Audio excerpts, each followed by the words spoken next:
Sambung pelajaran kita dalam kitab Wa Abshiru.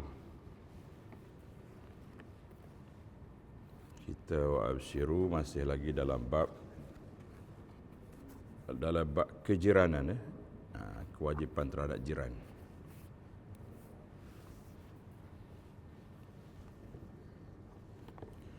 Muka surat 189. 189.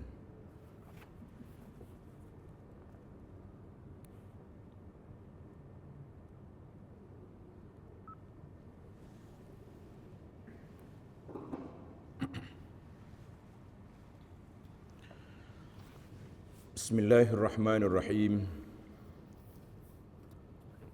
Alhamdulillahi rabbil alamin. وبه نستعين على أمور الدنيا والدين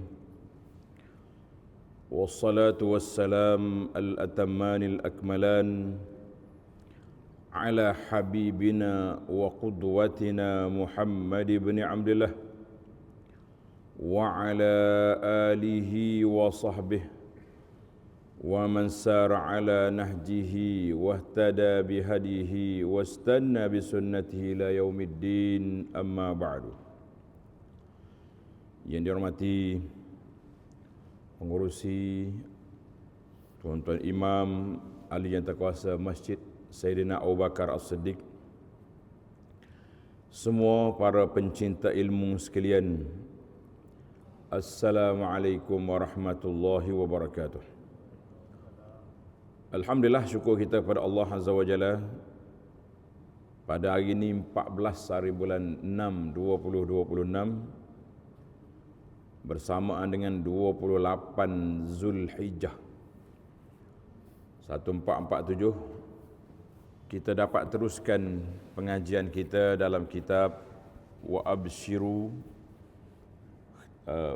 ayat-ayat tadabbur, ayat-ayat pilihan tentang perjalanan hidup kita di atas dunia ini menuju ke alam akhirat dan destinasi kita yang terakhir, iaitulah mendapat keredaan Allah Azza wa Jalla, masuk dalam surga dan kita dapat memandang kepada wajah Allah. Allahumma ja'alna min ahlil jannah. Ya Allah, jadikan kami semua ni orang yang layak ke syurga-Mu. Amin ya rabbal alamin ya mujibas sailin. Baik, sambungan kita dalam bab yang ke-13, bab 12, kewajipan insan dalam hidup berjiran. Ini kita sangat penting. Lebih-lebih lagi di zaman kita ini, ada jiran ke tak ada jiran? Kita tak ada jiran, ada orang rumah sebelah ya. Saya jiran tak ada, tapi rumah orang sebelah tu ada. Apa beza dua tu? Jiran dengan orang rumah sebelah. Mana orang rumah sebelah kita ni kan, artinya dia tu duduk sebelah rumah kita. Kenal pun tidak, berkawan pun tidak, bersahabat pun tidak. Kita kata itu kita tidak nama jiran, namanya orang sebelah. Ini yang jadi masalah kepada kita hari ini. Apabila kita hanya berjiran tapi kita pun tak tahu bagaimana keadaan sebenarnya kita. Jadi insya-Allah, mudah-mudahan dengan kita belajar, dengan kita ulang kaji sentiasa ayat-ayat dan hadis-hadis Nabi sallallahu tentang kejiranan, maka pada saat itulah kita akan terasa bahawa kita ada jiran, insya-Allah. Jadi para jemaah sekalian, ayat yang kita akan bincang ni sambungan kepada ayat yang lepas, iaitu surah An-Nisa ayat 36. Surah An-Nisa ayat 36 itu dia panggil ayat tentang kejiranan dan lain-lain hukuk, hak-hak yang perlu kita jaga, yang perlu kita hayati untuk langkah keselamatan. Dalam siri lepas kita kata ada 10 perkara yang wajib kita kena jaga, 10 perkara yang mesti kita kena jaga. Baik, tengok buku kita muka surat 189. Jiran tetangga. Biasa disebut macam tu dalam bahasa Melayu. Jiran tetangga. Maknanya jiran, tangga dia beradak dengan tangga kita. Dekat dengan sebelah kita. Mereka ini adalah orang yang duduk atau tinggal berhampiran dengan kita. Maknanya sama ada rumah dia sebelah rumah kita ataupun meja dia sebelah meja kita di pejabat. Yang penting orang duduk sebelah kita, maka nama dia berjiran. Islam sememangnya amat menganjurkan kepada umatnya untuk sentiasa menjaga hubungan yang baik dan mesra sesama jiran tetangga tanpa mengira agama, tanpa mengira bangsa dan juga tanpa mengira suku kaum mereka. Tak kiralah dia kaum apa, dia suku apa, yang penting dia duduk sebelah rumah kita, berdekatan dengan kita. Ada setengah ulama dia kira 40 buah rumah yang berdekatan itu jiran. Zaman dulu kalau 40 buah ni jauh-jauh.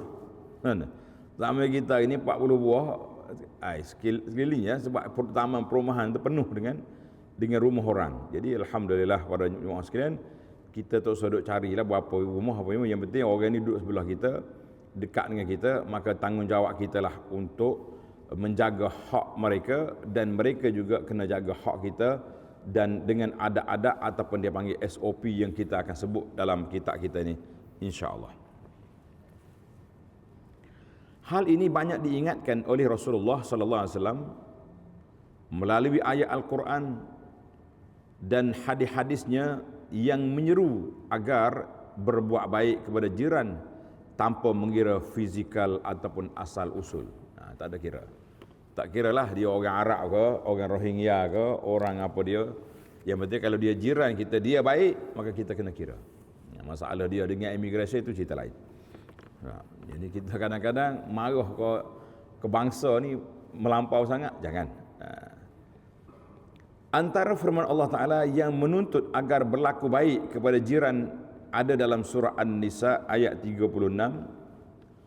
A'udzubillahi minasyaitonirrajim. Wa'budullaha wa la tusyriku bihi syai'a wa bil walidaini ihsana wa bidzil qurba wal yatama wal masakin wal jari dzil qurba wal jaril junub والجار الجنب والصاحب بالجنب وابن السبيل وما ملكت أيمانكم. Ini ayat panjang lagi tapi dia beritahu sekat tu ya. Innallaha la yuhibbu man kana mukhtalan fakhura. Dan hendaklah kamu beribadat kepada Allah, dan janganlah kamu sekutukan dia syirik dengan sesuatu apa jua pun. Dan hendaklah kamu berbuat baik kepada dua ibu bapa, kaum kerabat, anak-anak yatim, orang miskin, jiran tetangga yang dekat dan jiran tetangga yang jauh, rakan sejawat, orang musafir yang terdampar, terputus bekalan, dan juga hamba-hamba yang kamu miliki. Jadi alhamdulillah dalam ayat yang kita dalam perbincangan lepas kita dah bincang banyak dah 10 perkara yang mesti dijaga. Maka kita fokuskan pada kali ini tajuk kita ni kepada jiran. Para ulama menyatakan dalam ayat ini Allah Subhanahu wa taala mengikat ayat tuntutan untuk berlaku baik kepada jiran dengan ayat tuntutan agar menyembah Allah Subhanahu wa taala tanpa melakukan syirik padanya. Biasanya kalau Allah Ta'ala kembar, banyak yang Allah Ta'ala kembar, u'budullah dan sembah Allah dan birwalidain, buat baik berdua ibu bapa. Ini banyak kali dikembar dalam ayat, menunjukkan bahawa ketinggian kedudukan ibu bapa itu besar. Tak boleh kita main-main je. Sebab itulah malam tadi kita bincang tentang tajuk hilang akhlak, hilangnya identiti suatu ummah itu. Di antara yang kehilangan sekarang ni masalah birrul walidain, anak-anak tidak menghormati bapa. Kalau kata derhaka berat. Tak hormat, sayang tapi hormat kurang. Alhamdulillah masih ada lagi anak-anak yang baik-baik yang sanggup menjaga dua ibu bapa yang sedang sakit. Kita kata Allah Ta'ala lah berkat hidup awak, dan tengoklah, belum kita tua, kita akan dapat merasai hasilnya. Sebagaimana dikatakan birru aba'akum, buat baik pada ibu bapa, anak-anak kita juga akan berkhidmat untuk kita, insya-Allah. Jadi ayat ini dikembarkan, termasuk juga menjaga hak jiran, termasuk dalam penjagaan hak Allah Azza wa Jalla. Ini menunjukkan tuntutan agar berlaku baik kepada jiran merupakan satu tuntutan yang besar, seperti mana tuntutan agar mengesahkan Allah Azza wa Jalla dan menjaga hak Allah. Kita dalam hadis Muaz, Nabi sebut mu kena jaga, mu tahu ke tidak hak Allah. Jadi hak Allah ni kita kena sembah dia, jangan sekali-kali berlaku syirik terhadap Allah Azza wa Jalla. Itu ayat tentang jiran. Kita berpindah kepada hadis Nabi sallallahu alaihi wasallam. Di antara hadis-hadis yang menceritakan kepentingan berlaku baik kepada jiran ialah yang pertama, hadis daripada Abu Shuraih radhiyallahu anhu bahawa Rasulullah SAW bersabda, "Man kana yu'minu billahi wal yawmil akhir falyuhsin ila jari." Sesiapa yang beriman kepada Allah dan hari akhirat, maknanya kita ni betul-betul beriman kepada Allah Azza wa Jalla, bukan sekadar dengan mulut je, makalah dia berbuat baik kepada jiran tetangga dia. Hadzal hadis rawahu Muslim. Ini dia letak syarat, mu beriman betul, jiran baik. Oi, saya walaupun tak baik dengan jiran, tapi saya ibadat kuat, cukup tak? Nak. Ibadat kita direct kepada Allah Azza wa Jalla. Tapi jiran ni hak kita sama-sama kita, sama manusia. Jadi tak boleh satu pihak je baik dengan Allah, tak baik dengan manusia, tidak dikira sempurna orang tu. Hadis yang kedua daripada Abdullah bin Amr radhiyallahu anhuma bahawa Nabi SAW bersabda, "Khairul ashabi 'indallah khairuhum li sahibihi. Wa khairul jirani 'indallahi khairuhum li jarihi." Sebaik-baik teman di sisi Allah adalah seorang yang terbaik terhadap teman dia. Maknanya orang sahabat yang baik ni dia baik kepada kawan dia. Di antara tanda kebaikan kita kepada sahabat kita, apakah? Iaitu mendoakan sahabat tanpa maklum pada dia. Itu di antara tanda kebaikan. Tambah sikitlah, dalam buku ni tak ada, tapi pentingnya jujur kita dengan sahabat. Tanda kebaikan kita kepada sahabat, kita doakan kepada dia dengan tak payah kita cerita. Tak payahlah tulis di Facebook, saya ni duduk di Mekah sekarang ni, jam 5 nanti saya masuk Kaabah, nama awak tersenarai yang teratas untuk didoakan. Itu konten nama dia. Konten budak-budak Facebook, budak-budak TikTok nama dia ni. TikTok ni pun jangan main. Nah, jadi ke dia. Tapi kita lah kita main-main dengan doa pun main, dengan tawaf pun main-main. Kita dengar sahabat kita uzur, sakit, ada masyakkah, ada apa-apa, terus je kita doa, ya Allah. Tuan-tuan dan puan-puan ingat baik, bila kita doa kepada sahabat, doa untuk orang lain, kebaikan untuk dia, automatik kita dapat. Malaikat akan datang, amin, mengaminkan doa kita, dan malaikat jawab, walaka bibislin, mu dapat juga apa yang kau minta. Betul-betul setengah para ulama ni, bila dia nak doa untuk dia akan doa untuk orang lain dulu. Sebab nak seru malaikat mari aminkan doa. Tuan-tuan bayangkan, amin malaikat, bukannya amin macam kita. Kita amin malaikat, makhluk yang tak pernah derhaka kepada Allah Azza wa Jalla. Itu di antaranya. Di antara lagi sahabat yang baik, iaitulah sahabat yang menjaga hak sahabat. Kita duduk dalam kumpulan mana-mana, tak kira lah kumpulan fizikal ke, kumpulan maya ke, tiba-tiba orang kutuk sahabat kita. Kita tahu dia tak bersalah, wajib kita kena mempertahankan. Maaf bang, yang saya kenal sahabat saya ni bukan itu watak dia. Kalau awak tak kenal, atau sudut kutuk orang lah, rugi pahala banyak. Jadi ini di antara hak sahabat yang kita kena pertahankan. Tapi jarang mendapat support daripada sahabat di belakang, tak ada. Silap-silap kawan itu lah tolong like kat bawah tu. Ya betul. Walau dia tahu kawan tetap salah, tapi nak jaga hati member-member yang dia sedang mengutuk kawan kita. Sabar. Baik, kita masuk ke tajuk kita. Wa khairul jiran indallah khairuhum li jarihi. Manakala sebaik-baik jiran di sisi Allah adalah orang yang paling baik dengan jirannya. Rawahu Tirmizi, kata muhakkik sanad dia baik. Jadi kita jadilah jiran yang terbaik, biar jiran kita terasa kita ada ke tak ada. Termasuk jiran di masjid. Jiran di masjid ni biar kita terasa kehadiran dia dengan dia tak hadir. 2 hari tak ada, kita cari. Mana Pak Haji Fulan? Tak nampak buka masjid. Oi, dia sakit, awak tak dengar ke? Baru dengar. Kadang-kadang orang sahabat-sahabat kita ni dia tak bercerita. Dia masuk hospital seorang dia, tak ada bagi tahu pada orang. Dia pun tak ada Facebook nak cerita. Jadi orang pun tak tahu. Kita sebagai jiran kita kena tanya. Mana sahabat kita? Tak nampak 2 hari tadi. Jadi kita pergi ziarah dia. Itu yang terbaik.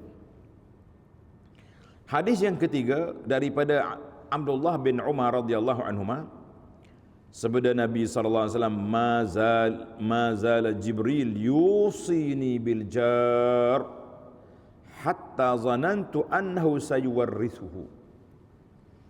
Sayyidina Jibril alaihissalam sentiasa berwasiat kepadaku agar berlaku baik kepada jiran, sehingga aku menyangka bahawa jiran itu akan mewarisi hartaku kalau aku mati. Hadzal hadis rawahul Bukhari wa Muslim. Jadi itulah pesanan yang besar daripada Jibril kepada Nabi sallallahu alaihi wasallam. Nabi menyampaikan kepada kita para umat. Alhamdulillah, mudah-mudahan kita menjadi yang terbaik di kalangan yang baik. Sebenarnya kita perlu tahu bahawa hidup kita di dunia ini saling memerlukan antara satu sama lain dan tidak boleh hidup bersendirian.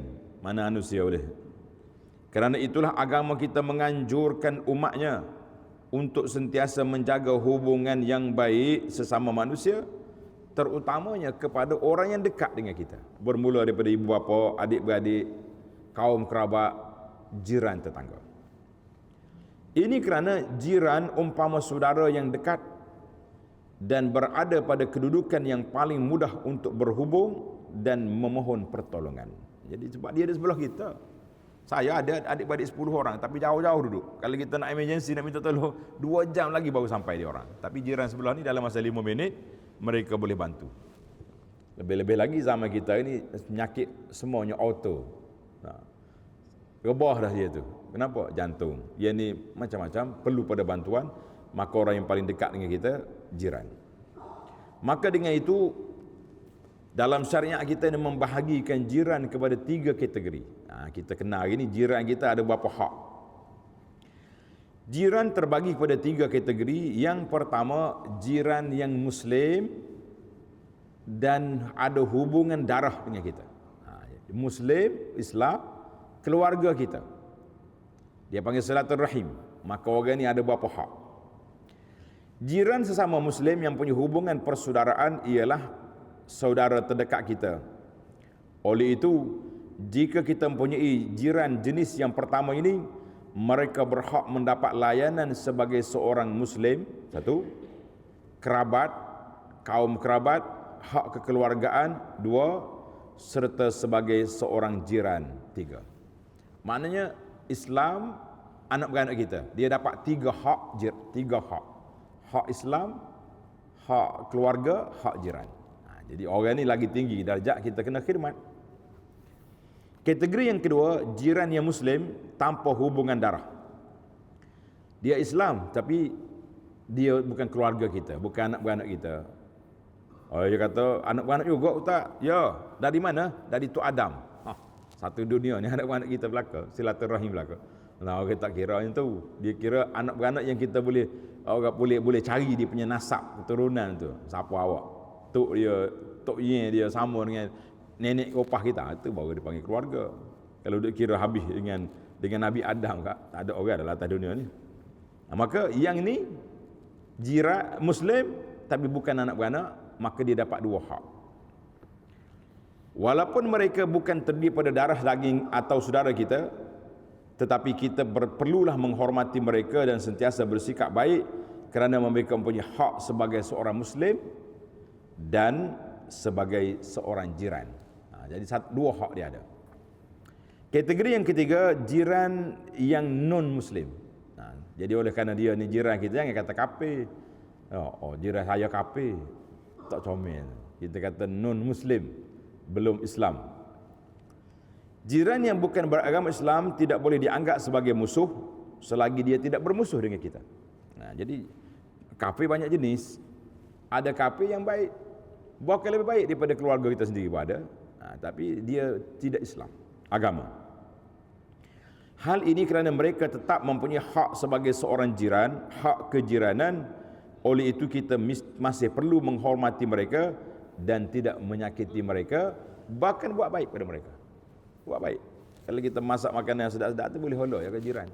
Macam khilaf ulama tentang daging korban boleh bagi non-Muslim, daging akikah, itu kita bincang dalam bab dia nantilah insya-Allah.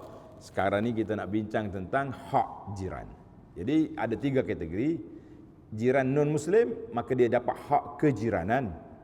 Muslim, keluarga, 2. Muslim dan bukan keluarga, 2. Muslim, keluarga, jiran, 3 darjat. Jadi lagi besar kita punya hak yang kita perlu kita jaga. Alhamdulillah. Baik, kita pergi kepada adab berjiran. Ini kita cuba laksanakanlah dalam hidup kita ni, tak payah bertangguh dah. Balik ni jiran dah, jiran ada dah balik ni. Kena terus je. Jangan kata nanti kuliah nanti akan datang. No, sekarang yang kita kena nak tatbikkan, laksanakan. Melihatkan begitu tingginya kedudukan jiran dari sudut pandangan Islam, maka Islam telah menganjurkan adab-adab yang baik dalam kehidupan berjiran. Adab yang baik dalam kehidupan berjiran. Namun harus diingat bahawa adab berjiran adalah dalam Islam ini tidak hanya terpakai pada kawasan perumahan semata-mata, tetapi juga termasuk di masjid, rumah ibadat, markas dakwah, dewan serbaguna, di pejabat, di kampus dan semua. Asalkan ada orang sebelah, maka adalah hak jiran. Ada hak jiran. Hak yang pertama, tidak menyakiti jiran. Tidak menyakiti jiran. Saya ni setakat hidup dengan seorang berjiran, tak pernah tampar orang. Menyakiti bukan dengan tampar saja, macam-macam boleh menyakiti. Kita tengok dia punya senarai menyakit apa dia. Sebagai jiran, kita mestilah menjauhi segala perbuatan yang tidak disenangi oleh jiran tetangga kita. Perbuatan tersebut seperti mencuri, membuat bising, memfitnah, membuang sampah berdekatan dengan rumah jiran sehingga menimbulkan bau yang busuk, melepaskan haiwan ternakan merata-rata dan sebagainya. Ini banyak isu sekarang ni timbul. Orang ni suka bela haiwan, bela kucing ke apa, tapi kucing dia duk masuk dalam, duk buang najis di rumah sebelah jiran. Baru ni ketular dalam apa ni video ni, selipar jiran tu hilang. Rupanya kucing kawan ni pergi ambil masa ni. Kucing pun ada juga jenis pencuri ni. Dia ambil selipar. Dia ambil sebelah je tapi. Dia maya ni. Tak tahu kalau kata dia ambil dua-dua tu nak suruh tokel dia pakai. Tak, dia ambil satu je. Jadi kawan ni pun pelik. Akhir kali buka CCTV tengok, rupanya kucing jiran tu ambil selipar orang. Jangan duk gurau. Jadi banyak isu yang berlaku sekarang ni, benda haiwan. Jadi kita duduk dalam kawasan orang Islam, contoh orang bukan Islam, kalau dia bela haiwan dia tu kena jaga baik-baik. Janganlah anjing dia mari duduk jilat barang-barang kita. Tambah-tambah lagi duduk berjiran dengan Melayu yang mazhab Syafi'i ni sangat sensitif dia masalah anjing. Masalah sensitif. Masalah anjing. Jadi kita kena jagalah apa-apa benda pun jangan duduk busukkan orang. Dalam hadis dari Abu Hurairah radhiyallahu anhu bahawa Rasulullah SAW bersabda, la yadkhulul jannata man la ya'manu jaruhu bawa'iqahu.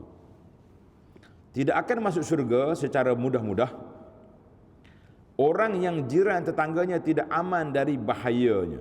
Hadis ini rawahu Muslim. Makna jiran tak rasa aman dengan kita. Kalau ada jiran sebelah ni, Allah rasa susah hati, bisingnya, dengan bau busuknya, dia masak makanan yang bau pelik-pelik. Kalau contohnya kita goreng ikan kering yang pelik dah, ikan pengasam ke, dia panggil yang ni masyhur dengan ikan bekok, dia panggil ikan bekok ni. Sedap tu dengan tu dah. Dengan bunyi ikan bekok titik air liur dah. Dia bau kuat. Jangan lupa potong sikit pergi hollow ke jiran. Hak bau tadi tu ni dia. Dia apa tahu? Oh, tak apa. Lain kali bau lagi pun tak apa, silakan. Ini bau saja jiran duduk garu kepala kat bau apalah dia buat. Allahu akbar. Itu masya-Allah. Ana ingat waktu belajar dulu di asrama Universiti Madinah ni tak boleh masak, tapi budak-budak Malaysia ni ada sekali-sekala nak lepas rindu dia goreng ikan kering. Satu asrama mari cari. Hoi Malizi, apa kau buat ni? Bosok tak. Akhir kali kita bagi rasa sikit seorang, orang Afrika apa pening dia tak apa ikan lagi ni bau busuk ni. Jadi tak boleh. Manakala nak goreng juga benda-benda yang bau ni, pergi hollow lah dekat dia. Ni hak bau tadi, ni dia. Maka dengan izin lah. Kita sama-sama hidu bau dan kita sama merasainya. Alhamdulillah. Dia rasa tak marah dia tak. Habis tinggi dia cakap, lain kali bagi lagi. Itu ya. Oleh itu sangatlah rugi bagi mereka yang beriman kepada Allah Subhanahu Wa Taala dan menjaga ibadat tetapi bersikap buruk terhadap jirannya. Allahu Akbar. Maka berlemah lembutlah terhadap jiran, janganlah sesekali meninggikan suara, tegurlah jiran-jiran dengan ucapan salam dan senyuman, sentiasalah bersangka baik, menerima teguran jiran atas kesilapan sendiri dan lain-lain hal yang boleh menjaga ketenteraman jiran tetangga. Jangan dia main. Ini kadang-kadang kita mari letak parking kereta depan tangga orang lah macam-macam. Jadi itu semua boleh menyakiti jiran dan apa sajalah. Hak yang kedua, menjaga dan mengambil berat terhadap jiran. Kita kena ambil berat terhadap jiran. Rasulullah SAW sentiasa mengingatkan umatnya agar sentiasa mengambil berat sesama saudara se-Islamnya dan juga orang yang bukan Islam. Dalam hadis, man naffasa an mu'minin kurbatan min kurabid dunya naffasallahu anhu kurbatan min kurabi yaumil qiyamah. Sesiapa yang melapangkan, menyenangkan seorang mukmin satu kesusahan dari kesusahan dunia, nescaya Allah lapangkan baginya bagi suatu kesusahan daripada kesusahan di akhirat esok. Kita atas dunia ni kalau kita susah pun banyak orang yang bantu, ada rescue. Tapi di akhirat esok kalau kita tak menyediakan pembantu dari sekarang, tak ada orang nak tolong kita. Tapi Nabi SAW bagi jaminan, bagi tip nak selamat di akhirat, tolong orang di dunia. Jadi kita tolong. Hadis ini rawahu Muslim. Jika terdapat jiran yang sakit atau ditimpa ujian, ziarahilah mereka dan hulurkanlah bantuan mengikut kemampuan. Selain itu selalulah bertanya khabar akan kesihatan jiran tetangga. Maknanya hadis ini umum, mana-mana orang. Tapi untuk jiran lagilah besar dia punya hak. Lebih-lebih lagi jiran yang ada 3 hak dengan kita. Oh, lagi besar kita punya kena ambil perhatian. Orang kata ambil cakna kepada jiran yang ada di sebelah kita itu, barulah kita selamat insya-Allah. Yang ketiga, memuliakan jiran tetangga. Nabi SAW mengingatkan umatnya agar memuliakan dan menghormati jiran serta melayani mereka seperti melayani kaum keluarga sendiri. Termasuk dalam memuliakan jiran ialah mengutus dan mengiringi jiran yang meninggal dunia sehingga ke tanah perkuburan. Jadi kalau kita jiran sebelah rumah mati, kalau kita tahu kebetulan urusan jenazahnya pagi, elok ambil cuti gitu. Cuti emergency. Orang tanya siapa mati? Jiran mati. Ya, biasa kalau kita ada kematian keluarga baru kita ambil emergency tak. Jiran ni jarang, tak apalah nanti saya pergi kubur jelah. Jadi kita tak terasa bahawa jiran itu besar sebab dia duduk sebelah kita. Jadi seeloknya mengiringi jiran sampai ke kubur. Ana baru dapat berita ada satu kumpulan baru lah ni, grup. Dia panggil grup solat jenazah. Elok juga kalau kita nak buat grup solat jenazah. Dia buat kumpulan dia ni dalam sekitar 20 kilo kawasan tu. Dia bukan dalam qaryah, sekitar 20 kilo gitu. Dia ada satu kumpulan, ada orang mati di kampung ni, nak solat jenazah pada pukul sekian di tempat sekian. Dia orang akan pergi solat jenazah. Dia panggil grup geng solat jenazah. Saya kata ambil bayar ke? ambil pahala qirat satu bukit Uhud sekali kita solat jenazah. Jadi kita kena usahakan buat geruk juga solat jenazah. Selain daripada geruk tadabbur Quran, geruk solat jenazah ni elok juga. Kita tak ada bayar. Kalau geruk ambil solat jenazah ambil bayaran, kita pun nak tegur, tapi dia kata tak. Kita nak beri maklum orang-orang yang berkelapangan, tak ada kerja, pergilah solat jenazah tu, besar pahala. Islam adalah agama yang sangat menitik beratkan hubungan silaturahim dan pertalian sesama manusia, selain menuntut umatnya bercampur gaul dengan masyarakat. Dengan itu menghormati jiran adalah penting demi kebaikan, persaudaraan serta pembinaan masyarakat yang harmoni. Ini termasuklah jiran yang bukan beragama Islam, sebagai satu dakwah bahawa Islam adalah agama yang menganjurkan kemesraan dan tidak gemarkan perpecahan, dan berbeza agama tidak menghalang kita untuk berjiran, kecuali kalau dia tu tak baik, asyik duduk Islamphobia dia panggil, duduk anti Islam je, ini lain macam. Memuliakan jiran ini menjadi tanda atau alamat seorang itu memiliki kesempurnaan iman, sebagaimana hadis Abu Shuraih yang kita baca di awal tadi, sabda Nabi sallallahu alaihi wasallam, "Man kana yu'min billahi wal yawmil akhir falyuhsin ila jari." Siapa yang betul-betul beriman kepada Allah dengan hari akhirat, makalah dia berbuat baik kepada jiran tetangga dia. Hadis Muslim. Adab yang keempat, tidak membina bangunan yang tinggi sehingga menutupi laluan angin dan kenderaan ke rumahnya. Zaman dulu begitu. Zaman dulu, kalau rumah ni, contohnya dalam kampung kita ni satu tingkat je rumah. Kita nak buat 2 tingkat, kena dapat keizinan daripada jiran tetangga kita dulu. Saya nak buat tingkat ni, 2 tingkat ni. Tutup tak laluan angin ke rumah awak, pandangan macam mana. Kalau dia kata tak ada masalah, rumah saya sini, rumah awak belah ni, boleh, barulah kita buat. Itu dia panggil hak. Janganlah menyusah mereka seperti meletakkan suatu, contohnya kayu-kayu, kenderaan atau apa saja binaan yang boleh menghalang laluan ke rumah mereka, kecuali setelah mendapat restu dan izin daripada tuan dia. Tak boleh. Sabda Nabi sallallahu alaihi wasallam, la darara wala dirar. Tidak boleh memberi bahaya dan membahayakan orang lain, dan orang pula tak boleh bahayakan kita. Itu hak. Sekarang ni kalau kita nak tengok realiti semasa, agak berat dari sudut jalan kita hari ni berat. Kita masuk dalam kampung-kampung, rumah besar, jalan tak cukup. Jalan tu cukup-cukup masuk kereta, nak selisih tak boleh. Kalau ada orang parking sebelah, jawab aja, tak tahu nak gimana dah kita. Jadi kita kena hati-hatilah, kan? Sebab banyak kes yang berlaku. Bila kita tanya kenapa sampai begini, sekali sempit, dia jawab, ini tanah saya buat pagar rumah ni di atas batu sempadan tanah. Betul lah, tapi kita juga nak lalu jalan yang sempit.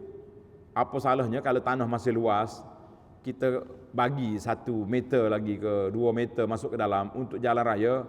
Besarnya pahala.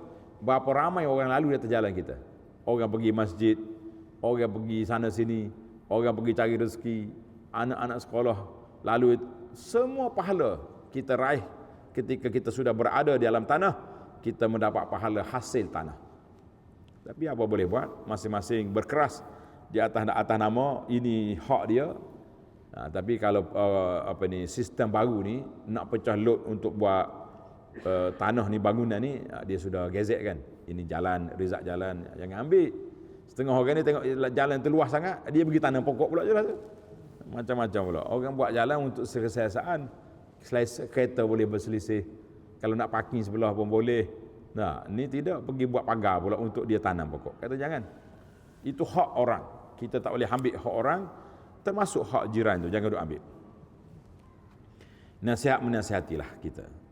Yang kelima, jangan kedekut untuk memberikan nasihat dan saranan cadangan kepada mereka. Sudah semestinya kita mengajak jiran-jiran kita agar berbuat yang ma'ruf dan mencegah yang mungkar dengan bijaksana, hikmah dan nasihat yang baik, tanpa bermaksud menjatuhkan atau memburuk-burukkan mereka. Disebutkan dalam hadis yang diriwayat oleh Tamim bin Aus Ad-Dari radhiyallahu anhu, sabda Nabi sallallahu alaihi wasallam, ad-dinun nasihah. Agama itu nasihat. Kami para sahabat bertanya, untuk siapa wahai Rasulullah sallallahu alaihi wasallam? Maka Nabi jawab, lillahi wa li kitabihi wa li rasulihi wa li a'immatil muslimina wa ammatihim. Nasihat untuk Allah, mana kita ajak orang beriman kepada Allah. Untuk kitabnya, kita ajak orang baca kitab Allah, tadabbur, memahami, beramal. Ajak kepada Rasulnya sallallahu alaihi wasallam, kita ajak orang supaya beriman dengan Rasul, beramal dengan sunnah. Dan kepada pemimpin kaum muslimin, kita ajak orang jangan memberontak, taat kepada pemerintah. Dan pemerintah juga perlu buat perkara-perkara yang memberi kebaikan kepada rakyat. Dan untuk semua kaum muslimin, maknanya dalam semua sudut kita boleh nasihat. Itu tanggungjawab. Hadis rawahu Muslim. Matlamatnya adalah untuk memberi mereka kebaikan, termasuklah mengajar dan memperkenalkan mereka kepada perkara yang wajib dan menunjukkan kepada mereka al-haq, kebenaran.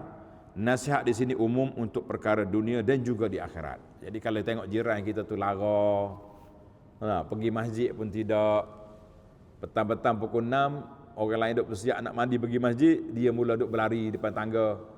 Akhir kali bila orang azan tak balik lagi, jadi lama-lama kita boleh lah. Kita boleh bincang-bincang dengan dia, ajak minum kopi, sambil-sambil buat tanya, kita ni melangkah 50,000 langkah satu hari, tapi 50 langkah ke masjid tak sampai, macam mana kita? Ana masih lagi teringat satu kes, ada sebuah kampung ni, ada orang ni mati, dia tak pergi masjid.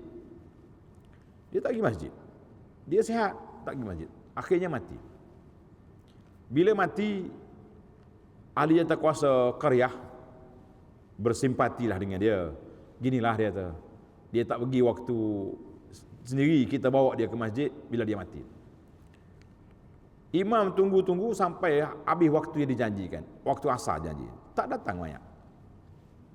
Tak sampai-sampai. Jadi dia telefon ke jawatan kuasa yang urus tu. Dia kata, mana jenazah tak sampai lagi ni?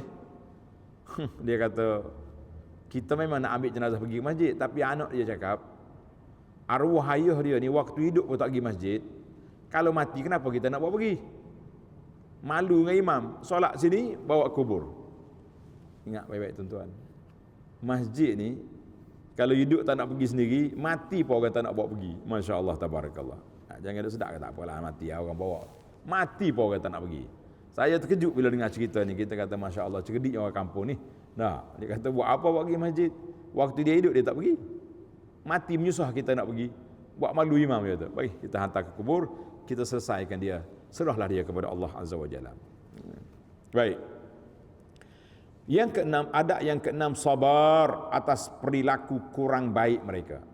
Kalau kita baik, belum tentu jiran baik. Jiran baik, belum tentu jiran sebelah tu baik. Jadi kita berusahalah menjadi orang yang terbaik, insya-Allah. Ketika kita berinteraksi dengan manusia, terutamanya dengan jiran-jiran terdekat, pasti akan ada kekurangan atau perlakuan yang kurang baik dari sebahagian mereka kepada sebahagian yang lain, baik dengan perkataan ataupun perbuatan. Maka orang yang terzalim disunnahkan untuk menahan marah dan memaafkan orang yang menzaliminya. Tapi ingatlah, tahap kesabaran seseorang itu tak sama. Ada orang boleh bertahan lama sabar, ada orang boleh sabar sebulan dua, ya, lepas tu meletup.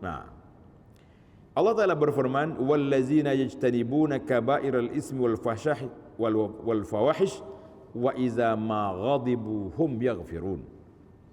Dan ganjaran yang baik itu adalah bagi orang-orang yang menjauhi dosa-dosa besar dan perbuatan-perbuatan yang keji, dan apabila mereka marah, mereka memberi maaf. Jadi ini tajuk kita yang ketiga tadi. Dia boleh memaafkan orang, tapi maaf setakat mana? Setakat yang dia boleh sabar. Surah Asy-Syura ayat 37. Dan juga firman Allah Ta'ala, wal kaziminal ghaiz wal 'afina 'anil nas. Dan orang yang bertakwa itu adalah mereka yang menahan amarahnya. Dia nak marah, dia boleh tahan. Ini orang hebat ni. Dan memaafkan kesalahan orang lain. Dia beza tak marah dengan maaf tu lain. Ada orang tak marah sebab dia tak mampu nak marah, tapi maafnya tidak. Dalam ayat ni kita dua, tak marah, maaf, tinggi darjat. Allahu Akbar. Surah Ali Imran ayat 134. Saya ingin kongsikan sebuah kisah yang berlaku di zaman Nabi SAW, apabila seorang laki-laki datang kepada Nabi SAW dan mengadu akan jirannya yang suka menyakitinya. Jiran dia menyakit, dia nasihat pun tak dengar, bincang baik-baik pun tak jadi. Sebagaimana budak netizen kata, kalau boleh kelahi kenapa nak baik? Nah, itu budak-budak TikTok punya ayat. Kalau boleh kelahi kenapa nak baik? Kalau boleh berpecah kenapa nak bersatu? Kalau boleh balah kenapa nak baik? Jadi bincang pun tak jadi, apa pun tak jadi, maka dia mengadu pada Nabi SAW. Itu kita kata had kesabaran, ada tempoh dia, ada dia punya senarai. Daripada Abu Hurairah radhiyallahu anhu menceritakan, ja'a rajulun ila Nabi sallallahu alaihi wasallam yashku jarahu. Yashku jarahu. Faqala izhab fasbir. Masya-Allah. Panjang, kita terjemah lalu. Telah datang seorang laki-laki di kalangan sahabat kepada Nabi sallallahu alaihi wasallam mengadu perihal jirannya. Maka Nabi kata, isbir, sabarlah. Pergilah dulu balik, sabar. Setelah itu laki-laki itu datang lagi kepada baginda Nabi SAW 2 atau 3 kali. Kita kata ambil maksimal lah 3 kali. 3 kali Nabi ngadu Nabi. Nabi kata apa? Kalau macam ni, dia masih lagi buat benda yang tak baik padamu, izhab fatrah mata'aka fit tariq. Nabi SAW ajar kepada dia, pergilah dan campakkanlah barang-barang di dalam rumahmu ke tepi jalan. Mau ambil barang dalam rumah tu, kita timbul tepi jalan rumah kita.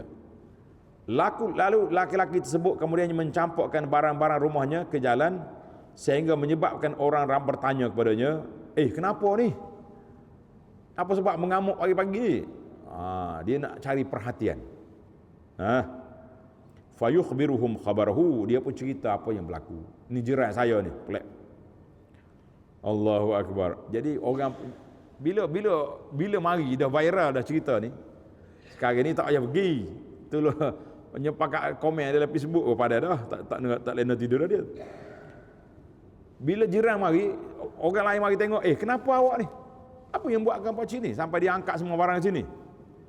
Wa fa'ala kamu ni faja'alan nas yal'anunahu. Orang pakat kutuk dia. Apa mu ni? Kenapalah buat macam ni? Berjiran ke apa benda? Akhirnya jiran faja'a ilaihi jaruhu faqala lahu. Jiran mari, abang, angkatlah barang masuk dalam rumah ni. Saya malu dah. Nyekutuk ke netizen tu berat. Masuk. La tara mini syai'an takrahu. Lepas pada ni mu tak akan tengok lagi benda yang kau tak suka. Kadang-kadang kita perlu juga ajar macam ni kan. Ajar. Hadis ni rawahu Ahmad, Abu Daud dengan sanad yang baik. Ada cerita jiran suka parking kereta depan rumah kawan, depan rumah jiran. Jiran ni bengang tak tahu apa, dia getok kereta dia pula depan kereta kawan tu. Jadi bila kawan tu nak keluar, tak dia nak keluar, kereta kena blok. Jadi kena dua kali macam ni, akhir kali dia tak parking depan rumah orang. Jadi dia pergi ketuk pintu pun tak buka. Saya nak keluar ni, tunggu. Nanti saya nak keluar, kita keluar sama-sama. Jadi akhir sekali dia pun tak parking depan orang. Jadi duduk. Ada juga hadis ni bukan Nabi nak suruh kelahi, Nabi nak bagi pengajaran. Ada waktu kita kena demonstrasi juga. Hadis ini menceritakan petunjuk Nabi SAW kepada laki-laki ini apabila sentiasa disakiti oleh jirannya. Kalau sekali dua jangan lagi, sabar dulu. Akan tetapi berkemungkinan perbuatan atau cara tersebut sesuai dilakukan oleh bangsa Arab pada zaman itu, tetapi ia tidak lagi sesuai untuk dilakukan pada zaman kita sekarang. Zaman kita sekarang ni bagi zaman internet ni cukuplah dengan ambil gambar letak di internet cukup badan. Tambahan pula Imam Ibn Ruslan ketika mensyarahkan hadis ini menyatakan bahawa dalam hadis ini menunjukkan kelebihan bersabar dengan perihal kerenah jiran. Walaupun perkara tersebut berulang-ulang kali berlaku, di samping berusaha untuk mencegahnya mengikut kemampuan yang ada dengan cara yang paling harmoni. Kerana besarnya hak jiran itu, Selain itu, hadis ini juga menunjukkan keharusan berdoa kepada orang yang menyakiti orang lain secara kuat, terang-terangan, sebagai pengajaran kepada orang tersebut untuk meninggalkan perbuatan yang tersebut, syarah kepada Sunan Abi Daud. Jadi adalah SOP dia nya. Kita nak buat benda ni pun banyak kena berunding dululah. Jangan pergi marah lalu, kan? Jadi rusak pula dunia ni. Kesimpulan, sesungguhnya kita dituntut untuk berlaku baik kepada jiran kerana tuntutan tersebut datang daripada Al-Quran dan juga hadis Nabi SAW. Muliakan jiran dan tunaikan hak-hak kejiranan sebaik dan semampu yang dapat kita usahakan sebagai memenuhi kewajipan sebagai seorang yang beriman. La yukallifullahu nafsan illa wus'aha. Tidaklah Allah meletakkan tanggungjawab pada seorang melainkan dengan kadar kemampuan dia. Jadi setakat mana kita mampu, kita buat. Surah Al-Baqarah 286. Hak kejiranan dan panduan yang diberikan oleh Islam tidak lain dan tidak bukan ialah untuk mencapai apa yang disebutkan sebagai salah satu daripada elemen kebahagiaan dan keamanan hidup seorang manusia di atas dunia. Sabda Nabi SAW, min sa'adatil mar'i, di antara tanda kebahagiaan seorang manusia. Tanda tuan-tuan, kalau kita ada ni, ada 4 perkara, bahagialah kita. Yang pertama, al-mar'atus salihah. Saya ambil riwayat lain, dia riwayat ini kurang satu. Tulis, yang pertama, al-mar'atus salihah, adanya isteri yang salihah. Jadi isteri, kalau nak bagi kebahagiaan kepada suami, jadilah isteri yang salihah. Yang kedua, al-maskanul wasi', tempat tinggal yang selesa. Selesa di sini bukan mana besar. Ada waktu rumah kecil ya, tapi kita selesa hidup. Kita masuk tu rasa senang. Hidup sejuk ya rumah. Kalau rumah besar nak masuk tu menggigil. Panas je, asyik duduk kelahi ya. Apa dia sebenarnya? Tajuk kitanya wal jarus salih, adanya jiran yang baik. Kebahagiaan. Selesa kita hidup. Kalau kita tak ada kat rumah pun kita tak risau. Tak risau. Sebab jiran tolong tengok. Jiran tolong tengok. Jangan pula macam cerita nakal tu. Kawan tu pindah rumah, kawan tu balik kampung, lori mari ambil barang kat rumah dia. Jiran tolong angkat. Sebab hari tu baru nak berkenalan. Rupanya bukan tuan rumah tu, tuan pencuri baru angkat barang. Jiran yang tolong support. Masya-Allah. Yang keempat, wal markabul hani, kenderaan yang baik. Kenderaan yang baik ni tak semesti besar, tapi jangan mati tengah jalan. Kereta besar tapi asyik duk towing je, nyanyi juga.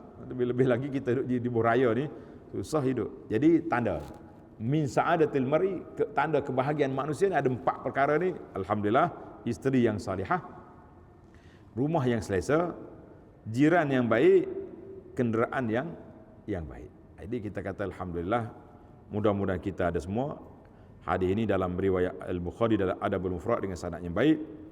Benar sekali sabda Nabi SAW di atas, jiran adalah teman hidup kita yang berada berhampiran dengan kehidupan seharian kita dan mereka mempengaruhi keselesaan dan persekitaran hidup kita, hidup diri kita dan juga ahli keluarga. Memiliki jiran yang baik dan soleh dapat mempengaruhi kehidupan anak-anak kita dan memberikan contoh serta persekitaran yang selamat serta selesa kepada ahli keluarga.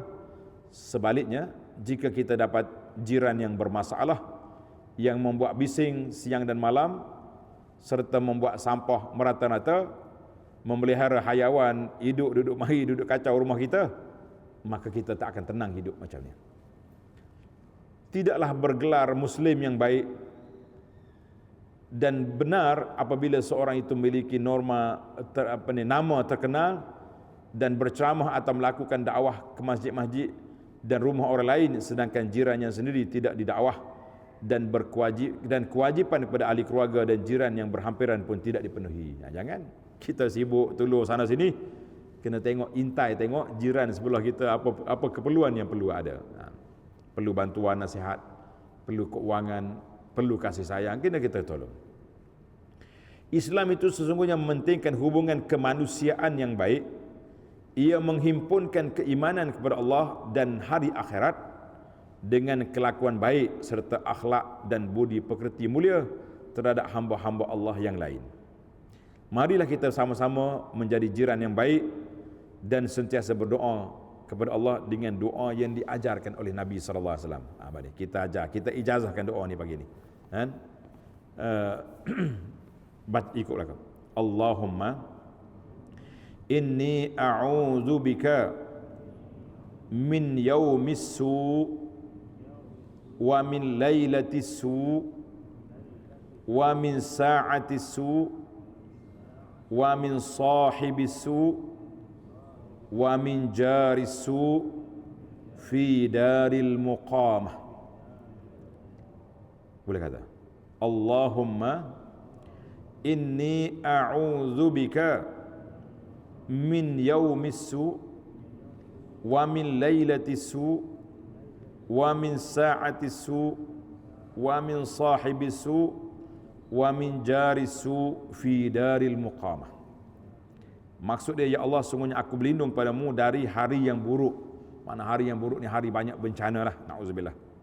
Malam yang buruk, waktu yang buruk, teman yang buruk dan jiran yang jahat di tempat tinggal kita. Sebab tu Nabi sebut jiran fi daril muqamah, tempat kita tinggal. Mana rumah kita. Kalau jiran yang kita rumah sewa, sama ada dia lari atau kita lari, bolehlah lari. Aku tak boleh duduk dengan jiran ni, cukup bulan ni tak mau dah, pergi pindah duduk jiran lain. Tapi kalau darul muqamah, rumah kita, nak lari mana? Nak buat rumah lain, sejuta pula punya jadi duit bayar. Jadi susah. Jadi hamba ke doa ni, kita minta Allah selamatkan kita min jarisu fi daril muqamah. Riwayat At-Tabarani, sanad dia baik. Janganlah kita menjadi jiran yang buruk, sering menyakiti jiran yang lain, kerana sungguhnya Allah Subhanahu Wa Taala menyediakan hukuman yang berat kepada orang yang suka menyakiti jirannya. Tengok ni.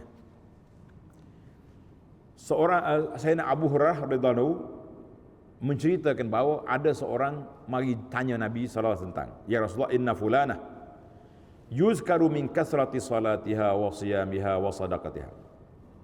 Ya Rasulullah, ada seorang makcik ni kuat solat, puasa siang, malam tahajud, sedekah banyak, ghaira annaha tu'zi jiranha bilisaniha, tapi mulut leza.